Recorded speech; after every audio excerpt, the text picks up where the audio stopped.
신약성경 5쪽 또는 6쪽에 있는 말씀으로 함께 은혜를 나누겠습니다. 마태복음 5장 1절에서 우리 10절 말씀을 우리 천천히 다 함께 화면과 성경을 통하여 합독하도록 하겠습니다. 예수께서 무리를 보시고 산에 올라가 앉으시니 제자들이 나온지라 입을 열어 가르쳐 이르시되 심령이 가난한 자는 복이 있나니 천국이 그들의 것이며 애통하는 자는 복이 있나니 그들이 위로를 받을 것이며 온유한 자는 복이 있나니 그들이 땅을 기업으로 받을 것이며 의에 줄이고 목마른 자는 복이 있나니 그들이 배부를 것이며 궁휼히 여기는 자는 복이 있나니 그들이 궁휼히 여김을 받을 것이며 마음이 청결한 자는 복이 있나니 그들이 하나님을 볼 것이며 화평하게 하는 자는 복이 있나니 그들이 하나님의 아들이라 일컬임을 받을 것이며 의를 위하여 박해를 받는 자는 복이 있나니 천국이 그들의 것임이니라. 아멘. 이 시간 오늘 하나님 말씀 마태복음 5장 1절에서 10절 말씀으로 산상순 팔복이라는 제목으로 말씀을 나누고자 합니다. 벌써 올 한 해 예수님의 사역에 대한 말씀을 올 한 해 나눈다고 했는데 벌써 10번째, 10주째 지금 예수님의 사역의 말씀을 함께 나누고 있습니다. 마태, 마가, 누가, 요한복음 전체를 다 1년 동안에 나눌 수는 없습니다. 그래서 그 중에서 가장 중요하다고 생각하는 복음의 기초라고 생각하는 부분들만 골라서 지금 함께 이 주일날 나누고 있습니다. 이 예수님의 사역의 여정에 여러분들 한 분도 빠짐없이 계속 동참하셔서 그 예수님의 사역의 복음의 비밀이 저와 여러분의 믿음 가운데 흘러가고 또 우리 가정에 흘러가고 우리의 삶에 흘러가며 나아가 교회와 이 나라 이민족 가운데 흘러가기를 간절히 축원하고 기도해야 될 줄로 믿습니다. 자, 예수님은 지난주 말씀과 같이 제자들을 부르셨습니다. 그 제자들을 부를 때 공통점이 있었죠. 그것이 지난주 설교 제목이었습니다. 버려두고 예수님을 따라가는 것이죠. 그러나 사실 버렸지만 버린 것이 아니죠. 놓았지만 놓은 것이 아닙니다. 또한 내려놨지만 내려놓은 것도 아니죠. 왜? 예수 그리스도의 은혜로 모든 것이 채워졌기 때문에 그렇습니다. 우리가 생각하는 그 상상 이상의 놀라운 은혜와 평강이 제자들에게 또한 그 가족 가운데 임했음을 우리가 확인하게 되죠. 예수님은 제자들과 함께 이제 사역을 시작하십니다. 그것이 마태복음 4장 23절 지난주 마지막의 말씀이었죠. 우리 다 함께 한번 읽어보겠습니다. 자, 시작. 예수께서 온 갈릴리에 두루 다니사 그들의 회당에서 가르치시며 천국 복음을 전파하시며 백성 중에 모든 병과 모든 약한 것을 고치시니 세 가지의 사역을 시작하셨죠. 첫째는 가르치시고 둘째는 전파하시고 복음을 전파하시고 세 번째는 고치신 치료의 사역을 하셨음을 우리가 발견할 수가 있습니다. 이 세 가지의 사역은 교회의 사역이 되어야 되고 성도의 사역이 되어야 한다고 말씀을 드리게 되죠. 그러자 이러한 예수님의 사역이 온 지방에 소문이 퍼지게 됩니다. 온 지역에 퍼져서 많은 무리들이 예수님께 오게 되죠. 즉 성경의 말씀대로 수많은 무리가 따랐음을 우리가 확인하게 됩니다. 예수님이 이 땅에 오신 목적은 구원인데 그 구원을 이루는 과정은 예수님을 따라야 역사가 나타남을 우리가 발견할 수 있었죠. 따라서 우리가 믿는 것은 예수님을 따라가는 것이 목적이 되어야 한다고 말씀을 드렸습니다. 예수님을 따라갔을 때 가르치는 사역이 일어나고 예수님을 쫓을 때 또한 복음 전파의 사역이 일어나고 예수님을 쫓을 때 치료의 역사가 일어나지는 우리가 발견하게 되죠. 역으로 얘기하면 예수님을 따르지 않으면 아무런 역사가 나타나지 않습니다. 가만히 있는다고 역사 나타나는 것이 아니에요. 예수님을 따라야 되는 것이고 그 따르는 것도 자기 십자가를 지고 예수님을 따라야 함을 우리가 기억해야 될 줄로 믿습니다. 자, 이제 예수님은 예수님의 소문을 듣고 온 수많은 무리를 향하여 예수님은 말씀을 가르치기 시작합니다. 그것이 오늘 본문 1절과 2절. 정말로 최초의 공식적인 모든 백성들을 향한 제자들을 향한 가르침이 아닌 모든 불특정 다수의 백성들을 향한 예수님의 가르침의 시작이 되죠. 자, 1절과 2절 말씀을 읽어볼까요? 자, 시작. 예수께서 무리를 보시고 산에 올라가 앉으시니 제자들이 나온지라 입을 열어 가르쳐 이르시되. 하나님 말씀은 그냥 보시면 안 된다고 말씀을 드렸어요. 1절과 2절 말씀은 너무나도 중요한 말씀입니다. 이 말씀부터 시작하여 바로 산상수훈의 말씀, 즉 마태복음 5장과 6장과 7장에 걸쳐서 바로 예수님의 대표적인 가르침인 산상수훈의 말씀이 이루어지게 되는 것이기 때문에 그렇습니다. 그 말씀이 일어나는, 그 말씀 시작되는 그 시발점의 말씀이 오늘 본문 1절과 2절이기 때문에 너무 중요한 것이죠. 자, 그런데 이 산상수훈의 말씀을 우리가 본격적으로 함께 은혜를 나누기 전에 오늘은 딱 두 가지만 우리가 먼저 살펴봐야 될 산상수훈에 대한 말씀의 배경이 있습니다. 그 배경이 무엇일까? 첫째는 뭐냐? 예수님의 산상수훈 말씀은 도덕적인 말씀이 아니라는 사실을 정확하게 인지하고 말씀을 묵상해야 됩니다.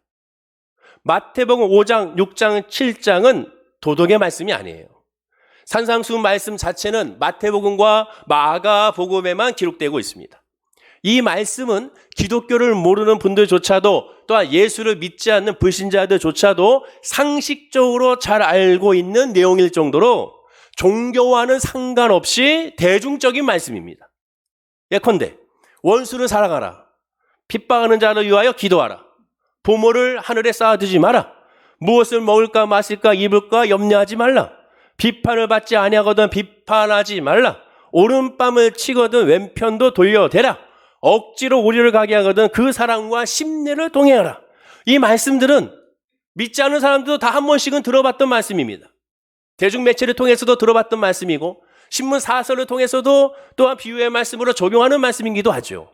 즉 모든 사람들은 이 말씀을 한 번쯤은 다 듣고 있는 말씀인 것을 우리가 알게 됩니다.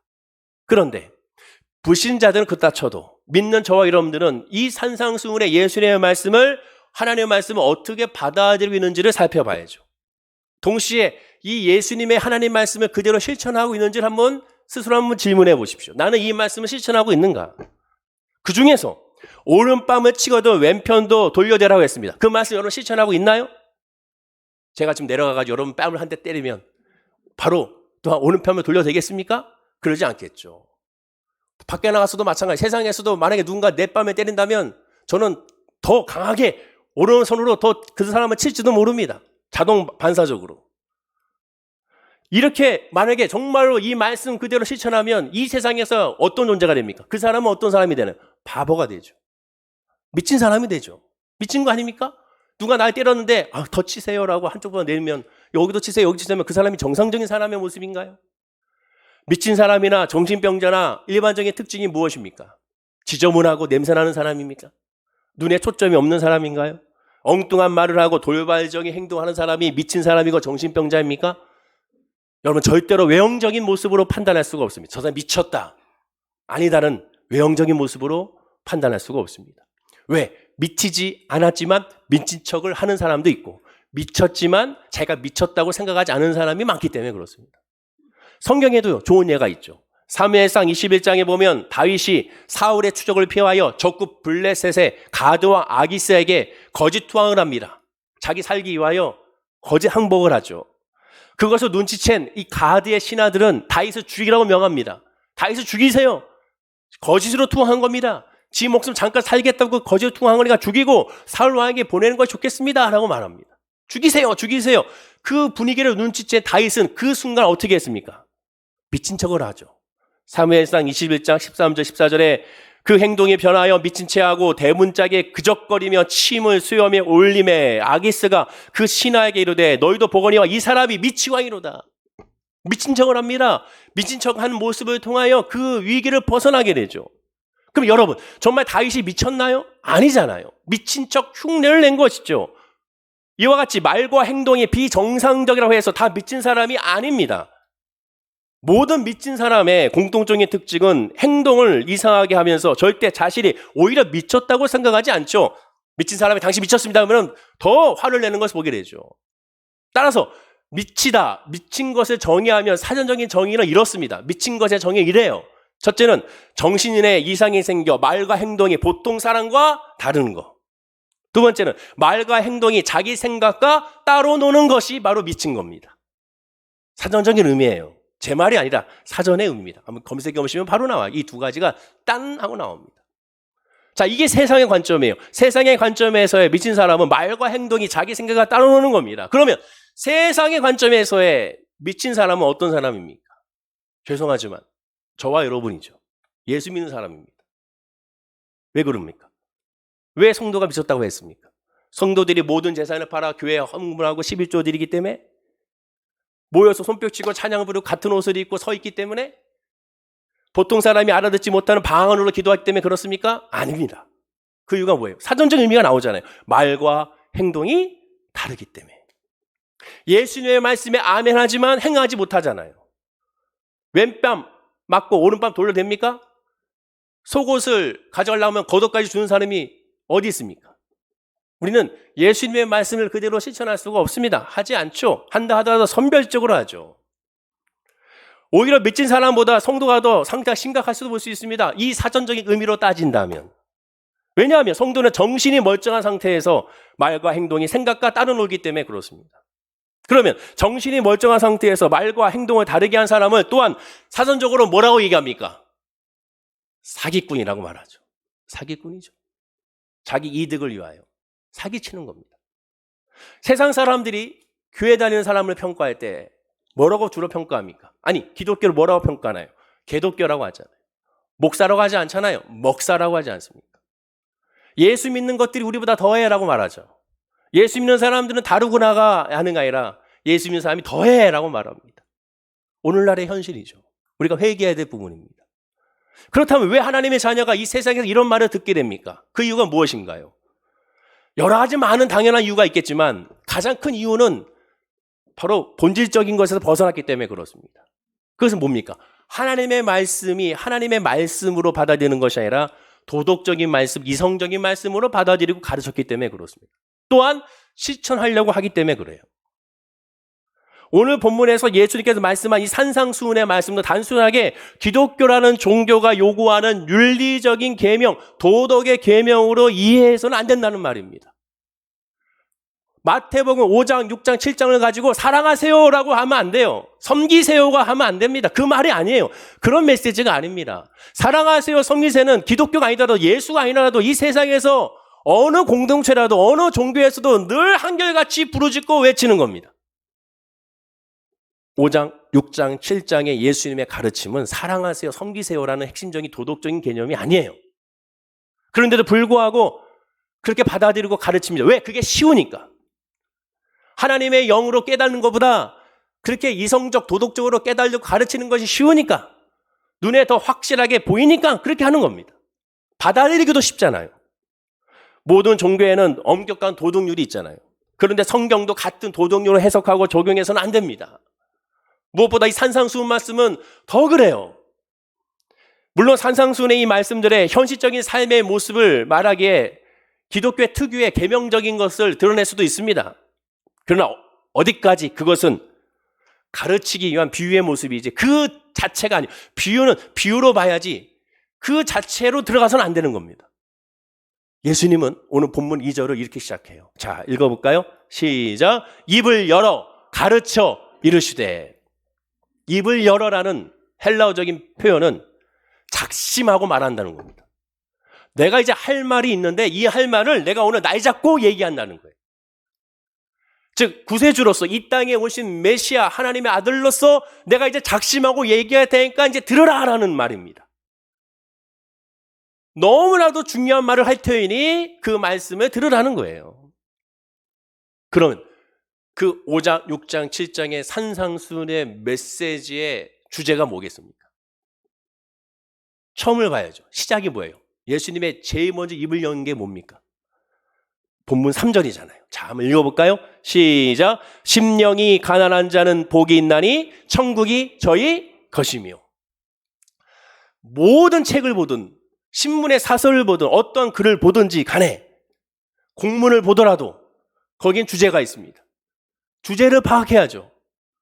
주제를 파악하지 않고 주제의 내용을 정리하지 않고 나머지 내용을 자기 멋대로 이해하면 안 되지 않습니까?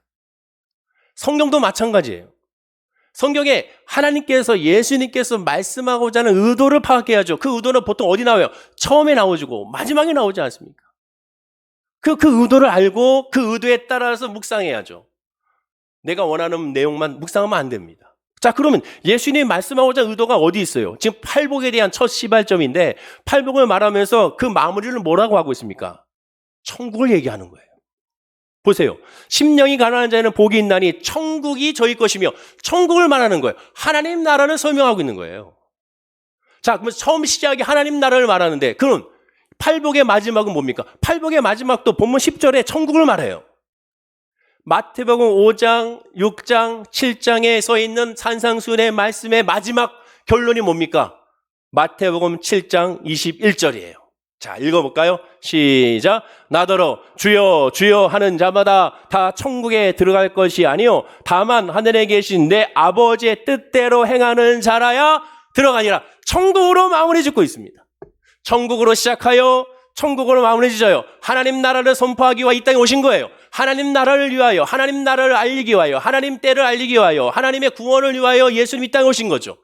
하나님 나라, 천국을 말하고 있어요. 그러면 이 천국을 기준으로, 하나님 나라를 기준으로, 그 주제로 이 본문에 있는 마태복음 5장, 6장, 7장을 해석 적용해야죠. 우리가 학생들이 수학력 시험을 봅니다. 어느 영역 봐요. 지문을 읽어요. 지문에 내어 있는 주제를 파악해야죠. 근데 거기에는 내가 좋아하는 내용만 읽고 묵상해서 문제 풀이하면, 해석하면 그 문제가 풀어집니까? 다 빵점이죠. 의도를 알아야죠.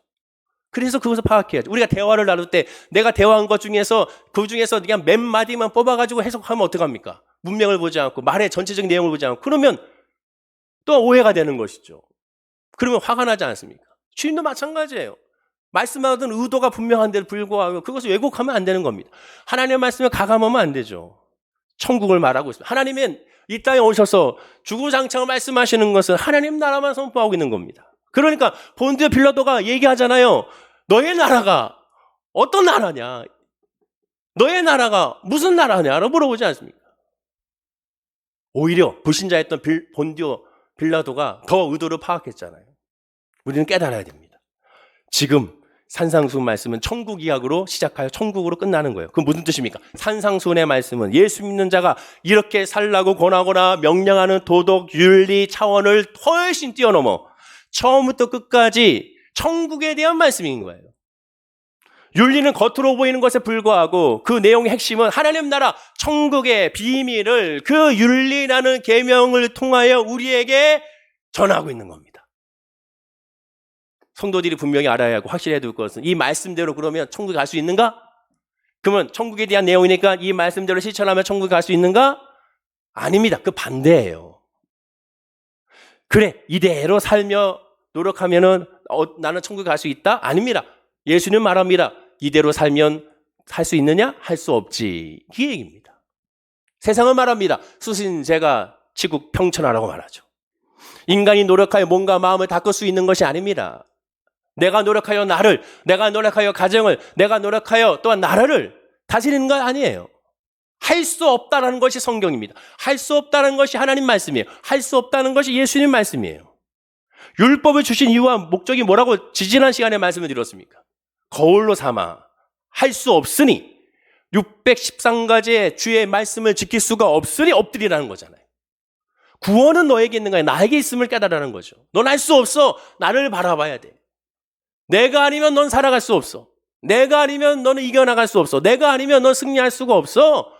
철저하게 아버지를 부르짖으라고 하나님 우리에게 율법을 주신 겁니다. 지키라고 준 것이 아니라 못 지키는 것을 깨달아 엎드리라는 거죠. 예수님의 이 말씀도 지키라고 주신 것이 아니라 못 지키는 걸 깨달으라고 엎드리라는 겁니다. 전체적인 5장, 6장, 7장을 봐야죠. 이 말씀만 보면, 그 부분만 보면 도덕의 말씀이 되어버리는 겁니다.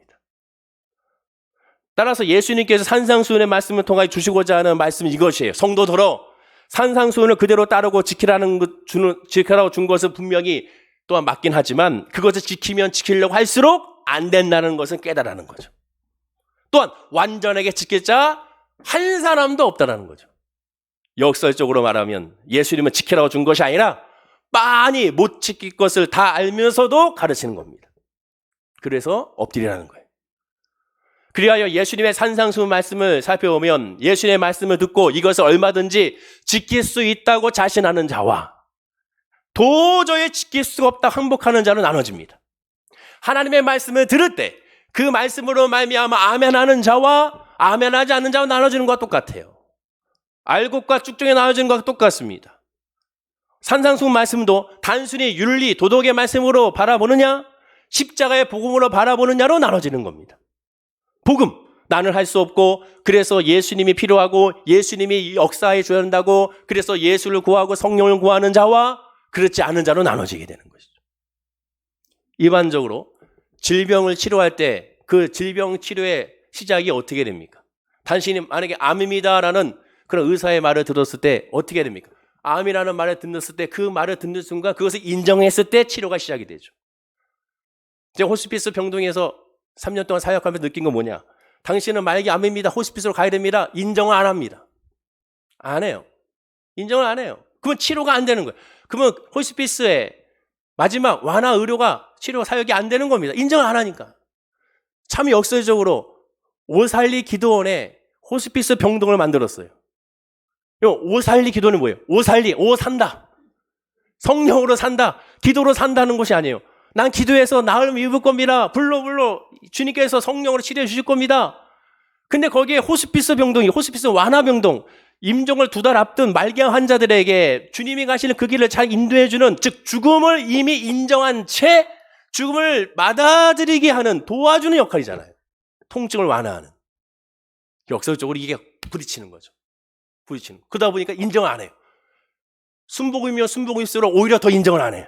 왜? 나는 기도하러, 나는 낫기와의 순복음으로 말미암아 오살리 기도원을 왔는데 무슨 소리입니까? 목사님이 이제는 주님께 가실 걸 인정하셔야죠. 무슨 소리입니까? 이렇게 나오는 거죠. 모든 질병의 치료의 시작은 인정이죠. 그래야 시작이 됩니다. 마찬가지로 예수 그리스도의 믿음도 내가 주인임을 인정할 때 믿음이 시작이 되는 거죠. 나는 주가 필요해를 인정할 때 믿음이 시작되는 거예요. 나 하나님의 은혜가 필요해요. 난 성령의 충만함이 필요해라고 인정하고 구하고 간구할 때 역사가 나타나는 겁니다. 이사야 1장 18절을 보십시오. 우리 다 함께 한번 읽어볼까요? 우리가 잘 아는 말씀입니다. 자, 시작. 여호와께서 말씀하시되 오라 우리가 서로 변론하자. 너희의 죄가 주홍 같을지라도 눈과 같이 희어질 것이요 진홍같이 붉을지라도 양털같이 희게 되리라. 모든 죄가 씻음을 받는다는 거예요. 근데 여기서 가장 중요한 핵심은 뭡니까? 제일 중요한 게 뭐예요? 오라. 와야 되는 거예요. 안 오면 안 돼요. 와야 역사가 나타나요. 가만히 있으면 하나의 역사가 나타나지 않습니다. 와야 되는 거예요. 나 시험 들었어요. 아버지 나 좀 도와주세요. 와야죠. 주님 앞에 와야죠. 나 아파요. 와야죠. 나 힘들어요. 와야죠. 나 좀 인도해 주세요. 와야죠. 와야 역사가 나타납니다. 오지 않으면 안 돼요. 에레미야 선지자는 눈물로 호소합니다. 에레미야 10장 25절에 뭐라고 얘기하느냐? 주의 이름을 부르지 않는 이 백성을 주의 분노로 일으키소서라고 말합니다. 주의 백성에게 주의 이름을 부르지 않는 이 백성을 주여 분노하여 주옵소서라고 외칩니다. 정말 안타까운 거라. 제가 계속 말해요. 복음에 가장 안타까운 게 뭐라고 했습니까? 주님이 여기 계시는데 찾지 않는 거예요. 주님이 여기 계시는데 부르지 않는 거예요. 나사로가 죽었어요. 언니하고 동생 마르다와 마리아가 똑같이 말하잖아요. 예수여, 주님이 여기 계셨더라면 내 오라비가 죽지 아니하겠나이다. 똑같이 얘기해요. 둘 다. 근데 놀라운 건 뭐예요? 지금 계시잖아. 지금 이곳에 계시잖아요. 그러면 주님이 여기 계시니 내 오라비가 낫겠나이다 해야죠. 아니면 주님이 여기 계시니 뭔가 하나님의 놀라운 은혜가 임할 줄로 믿습니다 해야죠. 구해야 되는 겁니다. 구하지 않으면, 또한 하나님께 오지 않으면 아무런 역사가 나타나지 않는 거예요. 예수님의 말씀은 도덕의 말씀이 아니라, 그래서 하나님의 영적인 말씀으로 우리가 이 산상수훈 말씀을 받아들여야 됩니다. 두 번째는 예수님의 산상수훈 말씀은 세상의 복을 말하는 것이 아님을 깨달아야 됩니다. 이스라엘 백성들은 출애굽 때 홍해를 건너오게 됩니다. 사전과 같이 출애굽 15장에서 모세의 누이 미리암을 필두로 하여 그가 먼저 선창하면서 소고치면서 여호와 하나님을 찬양했습니다. 예배드렸습니다. 자, 그런데 문제는 뭐예요? 출애굽기 15장을 보시면 소름 돋을 정도로 하나님의 관점은 비판적입니다. 왜? 기뻐하지 않아요. 이들이 하나님을 찬양했습니다. 뭐라고 표현합니까? 하나님께서 이루신 것을 찬양합니다. 그 이루신 게 뭐예요? 자기들이 원했던 걸 이루어졌기 때문에 찬양한 거예요. 하나님이 원하는 예배와 찬양은 뭡니까? 하나님이 이루신 것을 찬양한 것이 아니라 하나님 자체를 찬양하는 거예요. 그게 예배입니다. 그럼 아무것도 이루어지지 않으면 찬양하지 않는 모습이 되죠. 실제로 그렇잖아요. 그로부터 3일이 지난 후에 마실 물이 없자 그들의 찬송과 그들의 기도와 그들의 예배는 하나님을 향한 불만과 불평으로 바로 바뀌었습니다. 왜 그렇습니까? 하나님이 중심이 아닌, 하나님을 찬양한 것이 아니라, 하나님이 감사한 것이 아니라, 하나님의 그 존재 그 자체를 주목한 것이 아니라 하나님이 나에게 주신 것을 주목했기 때문에 그렇습니다. 그동안의 찬양과 기쁨은 다 싱그루가 된 거예요. 겉으로 봤을 때 믿음이 좋아 보이죠? 헛것입니다. 아니에요. 그게 무서운 거죠. 자기 중심의 믿음이었던 겁니다. 오늘 본문 말씀 예수님의 산상수훈 말씀을 보면 이스라엘 백성들은 예수님이 산상수훈의 말씀에서 팔복의 말씀을 마치 세상의 복의 개념을 받아들이는 것과 똑같아요. 팔복의 이 말씀은 세상의 복을 말하는 것이 아닙니다. 쉽게 말해 예수 믿는 신앙은 장독대에 정화수 떠놓고 비나이다 복 받기를 강구하는 기복신앙이 아닙니다. 물론 오늘 본문에서 하나님은 예수님은 복을 강조해요. 계속 복을 얘기합니다. 얼마나 복을 많이 얘기한지 아십니까? 본문 3절에 복이 있나니, 4절에 복이 있나니, 5절에 복이 있나니, 6절에 복이 있나니, 7절에 복이 있나니, 8절에 복이 있나니, 9절에 복이 있나니, 10절에 복이 있나니, 11절에 복이 있나니 다 매절마다 복을 얘기합니다. 근데 이 복은 우리가 생각하는 복이 아니에요. 헬라어로 마카리오스입니다. 최대치 행복입니다. 넘치는 행복을 말해요. 진행형입니다. 계속 지금 넘치고 있는 과정이에요. 계속 주체하지 못하고 막 넘치는 그런 복이에요. 근데 이 복은 외형적인 행복이나 내 내면적인 마음의 감정적인 행복도 아닙니다. 현실적인 행복은 역시 또 아니죠. 성경에는 현실적인 세상적인 환경적 행복에 대해서 뭐라고 표현합니까? 솔로몬이 이렇게 얘기하죠. 전도서 1장 2절과 3절이에요. 자, 읽어볼까요? 시작. 전도자가 이르되 헛되고 헛되며 헛되고 헛되니 모든 것이 헛되도다. 해 아래에서 수고하는 모든 수고가 사람에게 무엇이 유익한가? 솔로몬은 헛되다고 말합니다. 세상적인 복은 헛된 거예요. 그 헛됨에 대한 설명은 14절에 이렇게 말합니다. 또 읽어볼까요? 자, 시작. 내가 해 아래에서 행하는 모든 일을 보았노라. 보라, 모두 다 헛되어 바람을 잡으려는 것이로다. 헛된데 어떻게 헛되다고 말합니까? 뭐 다 헛됐는데 바람을 잡는다. 바람을 잡을 수 없잖아요. 이어지는 16절 18절은 이렇게 설명하면 제가 읽어드릴게요. 내가 내 마음속으로 말하기를, 잘 보세요. 내 마음속으로.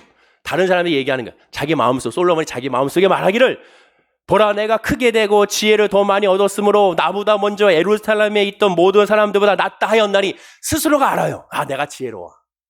내가 제일 똑똑해. 알고 있다는 거예요. 그랬더니 내 마음이 지혜와 지식을 더 많이 만나 보았음이로다. 내가 다시 지혜를 알고자 하며 미친 것들과 미련한 것들을 알고자 하여 마음을 썼으나 이것도 바람을 잡는 것일 줄 깨달았노라. 지혜가 이미 어마어마한데 더 지혜를 얻고 싶은 거예요. 욕심은 끝이 없죠. 그런데 그러한 모습이 지혜가 많으면 법례도 많으니 지혜를 더하는 자는 근심을 더하니라. 세상적인 것은 다 채울 수가 없는 거죠. 예수님은 산상수훈 말씀에서 말합니다. 마태복음 6장 19절 20절에 너희를 위하여 보물을 땅에 쌓아두지 말라. 거기는 좀과 동록이 해하며 도둑이 구멍을 뚫고 도둑지 않느니라. 오직 너희를 보물을 하늘에 쌓아두라. 거기는 좀이나 동록이 해하지 못하며 도둑이 구멍을 뚫지도 못하고 도둑질도 못하느니라 라고 말합니다. 썩어져 없어져 이 땅에 보물 쌓지 말고 오직 하늘에 보물 쌓으라고 예수님은 가르칩니다. 그런데 이상하게 전도할 때나 우리가 예수님을 전할 때 솔직히 우리가 어떻게 전하고 있었습니까? 사업에 실패한 자나 병든 자에게 교회에 나오면 사업이 흥하고 병이 났다고 소문부터 말하잖아요. 교회 전도지를 보면 보통 이렇게 써 있습니다. 사명, 인생, 신앙, 가정, 질병 모든 문제가 해결됩니다. 치유와 재정의 기름 부음에 말씀 축복 대성회가 열립니다. 여기에 예수가 없습니다. 여기 죄사함이 있나요? 여기 회개가 있습니까? 사진을 보시면 어떤 신문 광고 보시면 이렇게 나옵니다. 자세히 나오지 안 보이겠지만 대상이라고 써요. 대상. 자, 이제 교회 나올 대상. 구체적으로 어떤 질병 걸린 사람 구체적으로 나옵니다. 이 사람 나오면 치유되는 거예요. 우리 교회 나오면 치유된다는 거예요. 특별한 능력이 있으니까 치유된다는 겁니다. 정말 그러면 좋겠죠. 너무 안타까운 겁니다. 물론 그런 문제와 아픔과 상처로 예수님께 나아야 됩니다. 그러나 그건 통로가 돼야죠. 그거 자체가 결론에서는 안 되는 거예요. 그걸 통하여 예수를 만나는 겁니다. 그걸 통하여 회개하고 하나님의 은혜 안에 거하는 거죠. 그것이 목적이 돼서는 안 되는 겁니다. 예전에 한 유명교회 목사님이 이렇게 가르쳤습니다. 주의 종들과 직분자들은 영적인 보험회사 직원임을 깨달아야 된다. 무슨 의도인지 알겠지만 그러다 보니까 영적인 보험회사라고 생각하니까 실적을 강조합니다. 그러니까 막 그래프 그려놓잖아요. 보험회사처럼 누구 아무개 목사, 아무개 전도사, 아무개 구역장 그래프 쫙 해가지고 목표 달성 박수치고 보험회사가 똑같아. 복음엔 뭐라고 합니까? 성경에 뭐라고 말씀하고 있나요? 고린도전서 3장 6절에 이렇게 말하잖아요. 자, 읽어볼까요? 시작. 나는 심었고 아볼로는 물을 주었으되 오직 하나님께서 자라나게 하셨으니. 우리는 그냥 전하기만 하면 돼요. 전하는 것에 충성해야 돼요. 자라게 하는 것 하나님 하시는 겁니다. 내가 하는 게 아니에요. 내가 저 사람을 내가 해야지. 그런 교만이 어디 있습니까? 하나님이 하시는 거예요. 그래서 은혜라고 말하는 거예요. 여러분들의 믿음은 어떻습니까? 행복의 믿음입니까? 그 복이 어떠한 복의 믿음입니까? 지난 3월 19일 문화일보에 아주 흥미로운 기사가 나왔습니다. 대한민국 사람의 행복 지수를 조사했어요. 전 세계와 함께. 149개국을 조사했는데 그중에 우리 대한민국이 59위입니다. 59위라는 소식을 듣자마자 제일 궁금한 그 1위가 어딜까? 역시 핀란드. 2위는 덴마크. 미국은 16위. 대만은 26위. 우리 옆에 있는 이웃 일본이 궁금하잖아요. 일본은 54위. 우리보다 앞섰네. 그리고 중국이 72위. 대한민국이 이렇게 잘 살고 있고 사람들이 많이 부러워하는 나라가 됐음에도 불구하고 여전히 우리의 행복지수는 59위밖에 안 됐습니다. 그렇다면 만약 행복하지 못한다면 그 이유가 뭘까? 잘못된 행복관을 갖고 있는 거죠. 어떤 행복관? 고린도전서 9장 26절의 행복관이죠. 우리 다음을 읽어볼까요? 자, 시작. 그러므로 나는 다름질하기를 향방 없는 것 같이 아니하고 싸우기를 호공을 치는 것 같지 아니하며 여전히 향방 없는 다름질하는 겁니다. 우리 행복관이 거기에 있어요. 일반적으로 행복을 구분할 때 두 가지를 말합니다. 첫째는 현실적인 행복, 두 번째는 정신적인 행복. 가난할 때, 경제가 발전하지 못할 때는 현실적인 행복을 위하여 노력을 하죠. 정신적인 행복은 무시를 당합니다. 그러나 어느 정도 살게 되면 이제 현실적인 행복이 좀 되면 정신적 행복에 모든 것에 방점을 찍고 있죠. 그런데 행복은 성경에 말하는 예수님의 행복과 복은 바로 이것이 아닙니다. 믿기를 잘하면 모든 것이 된다가 아니에요. 믿기만 잘 믿으면 매사에 복을 받고 형통하고 병이 낫고 아이들 대학 입학도 된다고 가르치는 교회가 있습니다. 또한 예수를 믿는 것은 현실의 복이 아니라 죄를 멀리하고 인격적으로 성숙되며 영원한 생명을 소유할 영적인 안식이 축복이라고 하면서 현실적으로는 어떻게 되어 상관없다고 가르치는 교회도 있습니다. 또한 물질적인 것도 중요하고 또한 이 정서적인 것, 정신적인 것도 중요하니까 둘 다 가르치는 교회도 있습니다. 결국 즉 행복은 결국 현실의 형통이냐 정신적인 안정이냐 둘 중 하나이거나 둘 다를 추구해야 한다고 가르치는 꼴이죠. 그러나 예수님은 그렇게 가르치고 있지 않습니다. 예수님이 본문에서 말씀하시는 최고의 행복은 이 둘과는 전혀 상관이 없어요. 현실적인 행복과 정신적인 행복을 막 강조하고 말씀하고 있지 않습니다. 뭡니까? 우리가 잘 아는 말씀이죠. 우리 오순절에 우리 조영기 목사님의 또 신앙의 모토가 뭐예요? 요한 3서 1장 2절이잖아요. 자, 읽어볼까요? 자, 시작. 사랑하는 자여, 내 영혼이 잘된 같이 내가 범사에 잘되고 강건하기를 내가 간구하노라. 내 영혼이 잘된 같이 하나님과의 잘됨이요. 잘된 같이 이게 잘돼야 범사가 잘되고 강건한 거예요. 잘된 가치라고 했잖아요. 하나님의 관계가 영적인 행복이 먼저입니다. 영적인 복이 먼저예요. 그걸 먼저 구해야 되는 거예요. 아프니까 영적인 것을 먼저 구해야죠. 힘드니까 영적인 복을 먼저 구해야죠. 지난 24일 한국 축구가 이란을 2대0으로 이겼습니다. 무려 11년 만에 이긴 거잖아요. 처음에 벤투 감독이 부임하고 사람들이 얼마나 비판했습니까? 지금까지도 계속 비판해서 예선전 할 때마다 계속 안 돼. 이 감독은 안 되겠어. 너무 독선적이고 안 돼. 말을 안 들어. 이거 이번에 월드컵 못 들어갈 것 같아. 다 중동하고 싸워야 되는데 침대 축구와 싸워야 되는데 힘들 것 같아. 다 비판적이었잖아요. 그런데 어느덧 지금 월드컵에 진출하게 되고 이란까지 이기고 나니까 와, 그 비판이 찬사로 바뀌고 이제는 조 1위 하자고 난립니다. 그러나 나중에 이제 월드컵 가게 되면 어떻게 됩니까? 이제는 16강 목표가 아닌 8강, 16강은 8강, 8강 하면 4강, 4강 하면 뭐 우승하자고 난리겠죠. 처음에 목표는 월드컵 진출이었습니다. 근데 어떻게 되면 지금은 더 높아지죠. 인간의 모습이 그렇잖아요. 행복을 영어로 해피니스라고 합니다. 이 단어는 어가는 happy라는 단어인데 우연히 하다, 우연한 사건을 의미합니다. 이 단어에서 해피니스가 나왔어요. 또한 이 happy라는 단어에서 어떤 일이 발생하다는 뜻의 해펑이라는 단어가 나왔습니다. 즉 이 얘기는 뭐예요? 해피니스, 세상의 행복은 뭡니까? 어떤 일이 발생해야 내가 행복함을 느끼는 거예요. 역으로 얘기하면 어떤 일이 발생하지 않으면 나는 행복하지 않는 겁니다.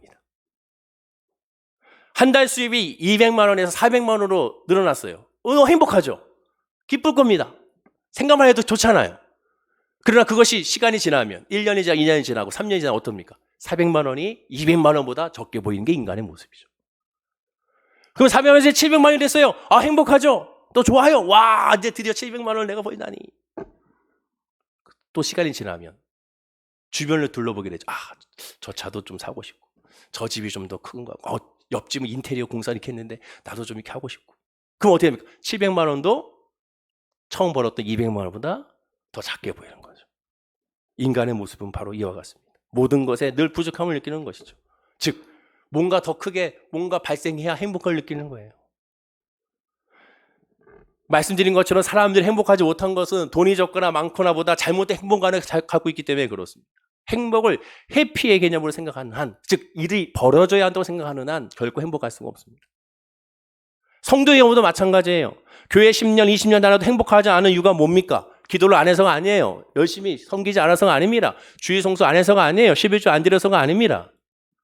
또한 사람을 미워하고 싫어하고 시기 질투해서도 아니에요. 그 핵심이 뭡니까? 기도의 줄기를 잘못 잡고 있잖아요. 뭘 기도합니까? 뭘 바라봐요? 주님께 원하시는 예배의 목적이 뭐라고 그랬습니까? 예배는 죄사함이잖아요. 예배는 하나님이죠. 하나님 만나는 거죠. 하나님을 만나는 거잖아요. 우리의 예배, 우리의 기도의 모든 종점은 예수가 돼야죠. 성령이 돼야죠. 오직 하나님이 아니면 아님을 고백해야 되는 것이죠. 힘들고 지치니까 하나님, 오직 하나님이죠. 하나님 만나는 것이죠. 그런데 영적으로도 뭔가 일어나야 행복하다고 여기고, 영적으로 뭔가 일어나야 성령 충만하고 착각합니다. 아무런 주의 음성이 없고 아무런 것이 없어도 하나님으로 말미암아 나는 영적으로 충만한 행복이라는 것을 깨닫지 못하는 거죠. 뭐 일어나야 돼요. 그러니까 어떠한 찬양 집회, 어떤 부흥사의 집회, 어떤 기도원에 신령하다는 사람들을 만나러 다니는 겁니다. 왜? 뭔가 내 영적으로 일어난다고 생각하니까. 그것을 계속 채우려고 해요. 이미 예수의 이름으로 성령 안에 채워졌다는 사실을 깨닫지 못하고 만드는 것이죠. 그러니까 계속 시들해집니다. 영적으로도 뭔가 해퍼내야, 뭔가 발생해야 행복하다고 생각하는 겁니다. 잘못된 행복관이죠. 인간의 행복은 끝이 없습니다. 평생 가도 기쁨이 없어요. 왜입니까? 무엇인지 좋은 일이 새롭게 일어나지면 안 되기 때문에 그렇습니다. 여러분들은 지금 어떻습니까? 여러분들이 행복하지 않은 이유가 뭐예요? 그게 안 되니까 행복한 거 아닙니까? 이게 나타나지 않으니까 행복한 거 아니에요? 주어지지 않으니까 행복하지 않다고 생각하지 않습니까? 예수님이 말씀하신 산상수훈과 그 중에서 팔복의 이 복은 그래서 행복이 아니에요. 즉 행복 한자로 보면 다행할 행자잖아요. 그게 아니에요. 축복입니다. 축복. 빌축이에요. 하나님 그 자체라는 거죠. 성경을 복으로 영어로 해피니스입니다. 계속 영어 얘기해서 그렇지만 왜냐하면 이해를 해야 되니까. 해피니스라고 성경에 영어 성경에 나와 있지 않습니다. 블레싱이라는 단어를 사용해요. 해피니스는 뭐 인간이 추구하여 쟁취하는 복이 블레싱이라는 거 하나님이 은혜로 주시는 복입니다. 주체는 나냐 하냐님에 따라서 단어가 달라지는 거예요. 이 블레싱이라는 어원도 피를 상징하는 피를 흘리다는 블리드에서 나왔지 않습니까? 그런데 이 블레싱이라는 단어의 뜻은요 놀랍게도 세 가지 뜻이 있습니다. 첫째는 축복, 두 번째는 승인하다, 세 번째는 전화위복이 되다. 그렇죠. 하나님이 주시는 은혜에 하나님이 우리에게 복을 주셔야 되고 하나님이 역사에 주셔야 허락하셔야 되고 그렇게 되면 모든 것이 전화위복이 일어나는 거죠. 그게 복이에요. 지금 이 팔복에서 예수님이 강조하고 있는 복은 바로 그 복입니다. 하나님이 주시는 거예요. 2001년도에 영화 중에 달마의 놀자라고 있어요. 가끔 케이블에 나옵니다. 보신 분이 지금 안 보신 분 있겠지만 꼭 한번 보세요. 재밌어요. 조폭 영화긴 하지만 재밌습니다. 큰 사건을 저지르는 조폭 무리들이 결간으로 피신하게 되죠. 그리고 그곳에 있는 스님들과 마차 일어나는 코미디 영화입니다. 근데 이 영화 한 장면 중에 조폭과 스님이 서로 다툼이 벌어져요. 그래서 여러 가지 게임을 해가면서 이기는 측의 뜻대로 해주기로 약속합니다. 여러 가지 게임을 하다가 승부가 나지 않아요. 조폭이 이겼다가 스님이 이겼다가 막 그럽니다. 그래서 주지 스님이 가만 보다가 마지막 게임을 제안합니다. 그 게임이 뭐냐? 밑 빠진 독을 하나 가져다가 거기다 물을 먼저 채우는 쪽이 이기게 하자. 그래서 사진과 같이 조폭들이 열심히 물을 가져와서 밑 빠진 독에다가 물을 붓습니다. 그럼 아무리 채워봐야 채워지지 않죠. 그럼 스님들 어떻게 했는가? 다음 사진 보면 한 스님이 깨어진 독에 자기가 들어가 버립니다. 그리고 이렇게 얘기해요.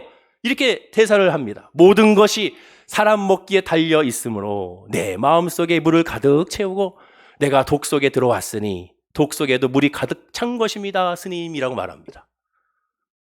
그럼 완전히 불교식 해법이잖아요. 주지 스님이 아니라고 말하죠.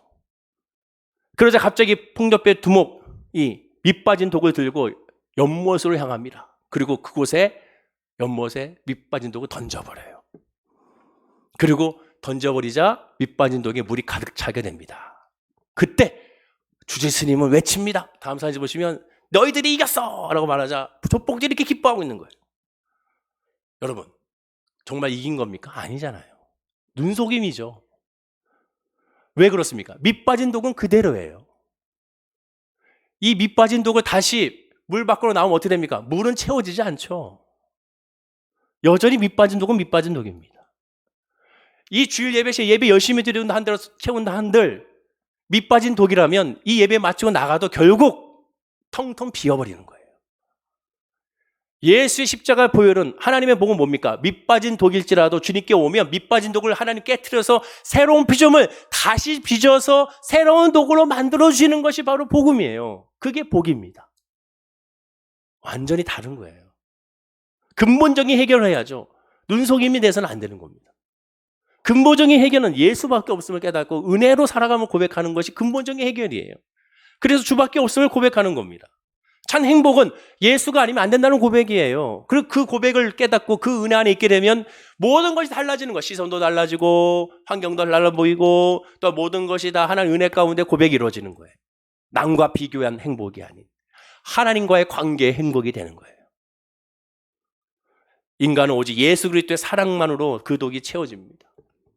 우리는 너무 잘 알아요. 우리 찬송도 많이 불러요. 복음성가도 많이 불러요. 사람을 보며 세상을 볼 때 만족함이 없었네. 나의 하나님 그 무릎에 때 나는 만족하겠네. 찬송은 잘해. 근데 그 안에 있는 그 복음의 의미가 얼마나 놀라운 복음의 의미인지는 잘 알지 못하는 것 같습니다. 정말 하나님 중심으로 나가야죠. 그러니까 하나님, 주님과 성령님, 그러니까 주여 나와 함께 없어서. 주여 내가 지금 이런 아픔 가운데 있고 시험 가운데 있고 질병 가운데 있고 고통 가운데 있고 그렇습니다. 그러니 나에게 성령을 부어주옵소서. 왜? 그래야 해결이 되기 때문에 그렇습니다. 다 내려놓고 주여 나에게 성령을, 나에게 믿음을 주시옵소서. 그래서 그 믿음으로 나에게 지혜를 주시고 믿음으로 환경을 하나님 허락하여 주시고 그 믿음 안에서 성령 안에서 나를 이끌어 달라고 기도하는 것. 그것이 바로 믿음이고 그것이 성령 충만이고 그것이 예수 믿는 저와 여러분의 영적인 특권이고 또 하나님 자녀의 권세입니다. 그렇습니다. 마태복음 5장, 6장, 7장의 이 산상수훈의 말씀은 예수의 십자가 아래에서 자기의 생각과 행복관이 완전히 뒤바뀌는 거예요. 시작은 팔복으로 참된 하나님의 복, 행복이 무엇인지를 깨달아야 한다는 말씀입니다. 모든 인생의 진정한 행복은 예수의 십자가에서만 시작하고 십자가로 완성이 된다는 거예요. 예수를 시작하여 예수로 끝나는 겁니다. 즉 예수님의 알파요 오메가임을 깨닫는 거죠. 오직 예수 안에 있는 하나님의 축복 안에 잠기기를 그래서 소원해야 되는 겁니다. 이 두 가지. 본격적으로 우리가 예수님의 산상수훈 말씀을 나누기 전에 이 두 가지를 처음 깨달아요. 앞으로 나눌 말씀은 도덕의 말씀이 아니다. 내가 지킬 수 있는 말씀이 아니다. 지킬 수 없으니 더 주님을 의지해야 되는 거다. 동시에 이 말씀의 복은 세상의 복이 먼저가 아닌 하나님이 먼저라는 사실을 철저히 깨닫고 그 중심에서 예수님의 말씀을 아멘으로 받아들일 때 그 말씀 안에서 우리는 상상할 수 없는 큰 놀라운 은혜가 저와 여러분에게 임하게 되고 세상에선 어떤 일이 벌어지든 안 벌어지든 관계없이 참된 행복을 누릴 수가 있는 월계수 모든 성도님들이 다 될 줄로 믿습니다. 그 은혜 안에서 기뻐하는 우리 성도님들이 될 줄로 믿습니다. 기도하겠습니다. 아버지 하나님 감사합니다. 참된 행복, 참된 믿음의 은혜, 예수의 믿음의 은혜, 성령의 은혜의 믿음이 오늘도 예비한 우리 모든 성도님들에게 아버지여 임하게 하여 주시옵소서. 주여 구하원과 우리 사랑하는 성도님들 구하게 하여 주옵소서. 주님 앞에 엎드리게 하여 주옵소서. 아버지, 내가 왔사오니 은혜 내려달라고, 성령 달라고 구하게 하여 주시고, 믿음 달라고 구하게 하시고, 이 세상에 줄 수 없는 은혜와 평강이 임하게 달라고 구하간구하는 우리 성도님들이 되게 하여 주시옵소서. 문제를 내려놓습니다. 질병을 내려놓습니다. 아픔과 상처를 내려놓습니다. 시험과 다툼을 다 내려놓고, 또한 미움과 질투도 내려놓습니다. 절망도 쉽게 내려놓습니다. 주여, 이 모든 내려놓은 우리의 마음의 빈자리에 성령으로 충만함으로 채워주셔서 그 믿음으로 이번 한 주를 승리하고 나가는, 주와 함께 동행하는 삶을 살아가는 우리 성도님들이 되게 하여 주시옵소서. 감사드리며 예수님의 이름으로 기도드립니다. 아멘. 우리 말씀